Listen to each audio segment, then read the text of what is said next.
이번에는 상대방과 계약을 체결하면서 약정한 조건과 달리 계약금 반환 소장을 받은 경우에 어떻게 답변서를 작성하는지 알아볼 텐데요.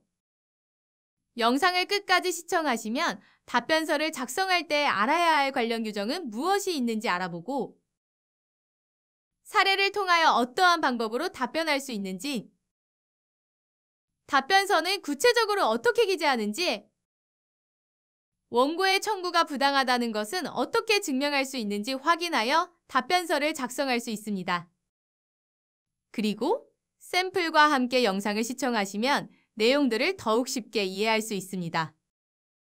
계약을 체결하는 당사자들은 어떠한 계약을 체결할 때 상대방이 계약을 이행하지 않는 경우를 대비하여 계약금을 손해배상금으로 정하기도 합니다.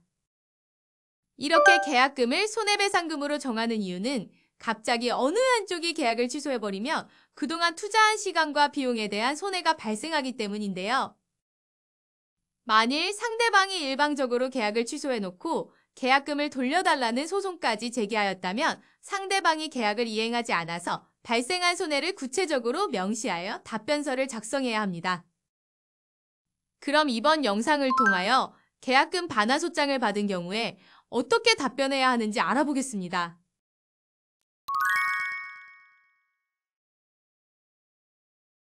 40대 남성 유모 씨는 중장비를 만들어 판매하는 사업체를 운영하고 있으며 2020년 8월 5일에 매수자 정모 씨와 구두로 중장비 매매를 계약하였습니다. 2020년 8월 12일 정모 씨는 유모 씨에게 계약금 1,500만 원을 지급하고 중장비가 모두 제작된 후에 잔금을 지급하기로 합의했는데요.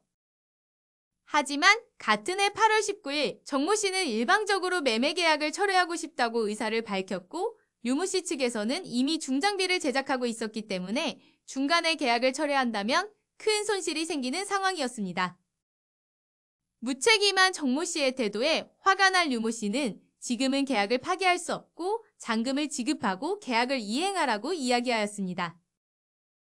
그러나 정모 씨는 막무가내로 계약을 파기할 것이니 계약금을 돌려달라고 이야기하였고 정모 씨는 유모 씨가 계약금을 돌려주지 않자 계약금 반환 청구 소송을 제기하였습니다.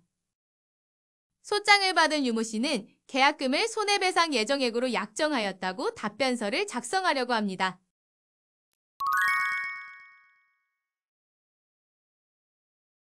우선 피고가 원고의 청구를 다투는 경우에는 소장 부분을 송달받은 날부터 30일 이내에 원고의 청구를 반박하는 내용을 기재한 답변서를 제출해야 합니다. 만일 답변서를 제출하지 않으면 피고가 자백한 것으로 간주하여 변론 없이 피고 패소의 판결을 받을 수가 있습니다. 그래서 피고는 원고의 주장을 파악하여 원고의 주장을 인정하거나 부인하거나 항변하는 방법으로 답변할 수 있으므로 피고가 답변하고자 하는 사항을 정확히 구분하여야 합니다.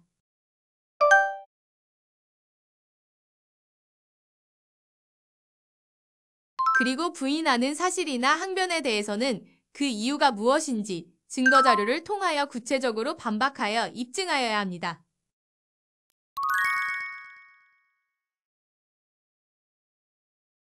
답변서는 소장의 청구 취지에 대한 답변과 청구 원인에 대한 답변으로 구성되어 있습니다. 이번 사례에서 피고는 원고 청구의 전부 기각을 구하므로 청구 취지에 대한 답변은 원고의 청구를 기각한다. 소송 비용은 원고가 부담한다라고 기재합니다. 다음, 청구 원인에 대한 답변은 내가 원고의 주장에서 어떤 부분을 반박할지 간단 명료하게 작성하는 것이 중요하므로 목차로 나누어 함께 작성해 보겠습니다. 우선 원고 주장의 요지는 원고가 소장을 통해 피고에게 무엇을 청구하고 청구한 이유가 무엇인지 간략하게 기재합니다. 그리고 이러한 원고의 주장에 대하여 내가 인정하는 부분과 부인하는 부분을 나누어 나의 답변 방향을 알리기 위한 항목입니다. 이번 사례에서 원고의 주장은 피고와 구두로 매매 계약을 체결하고 계약금을 지급하였으나 계약 취소 의사를 밝혔기 때문에 계약금을 반환하라는 것입니다.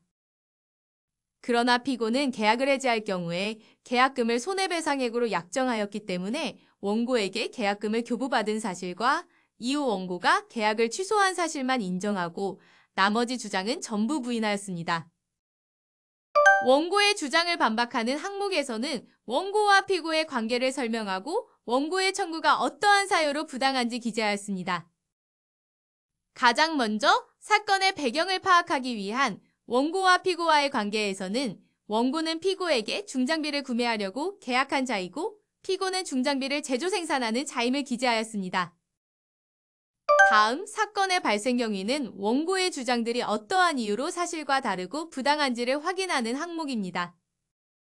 그래서 피고는 중장비 제조업을 하고 있다는 사실과 피고가 원고와의 매매 계약을 체결하기 전에 계약을 해지하여도 계약금을 손해배상의 예정으로 반환하지 않는다고 약정한 사실, 그리고 원고가 갑자기 계약을 해지한 사실을 기재하였고 피고는 계약을 해지할 경우에 계약금을 손해배상액으로 약정한 사실을 설명하였습니다.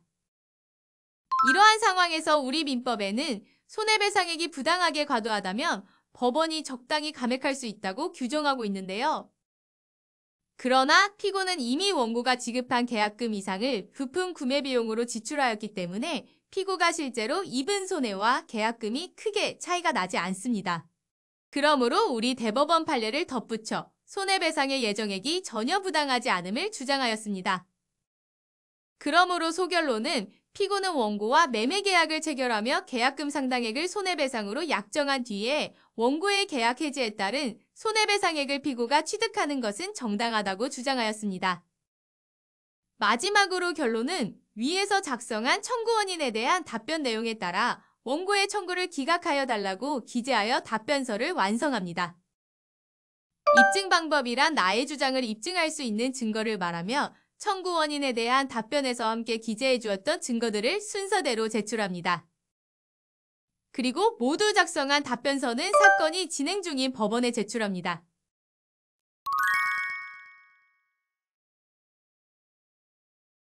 이번 영상에서는 계약금을 손해배상액으로 가름하여 매매계약 체결하였지만 상대방이 계약을 해지하고 계약금 반환 청구 소송을 제기한 경우에 피고가 작성할 수 있는 답변서를 살펴보았는데요. 좀 이해가 되셨나요? 답변서는 피고가 소장 부분을 송달받은 뒤 30일 이내에 원고의 주장을 인정하거나 부인하는 방법으로 답변해야 하며 만일 답변하지 않는다면 원고의 청구가 인용됩니다.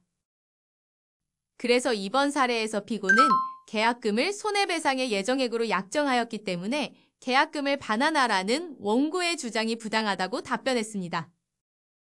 그럼 여러분들도 상황에 맞게 답변서를 작성해보세요.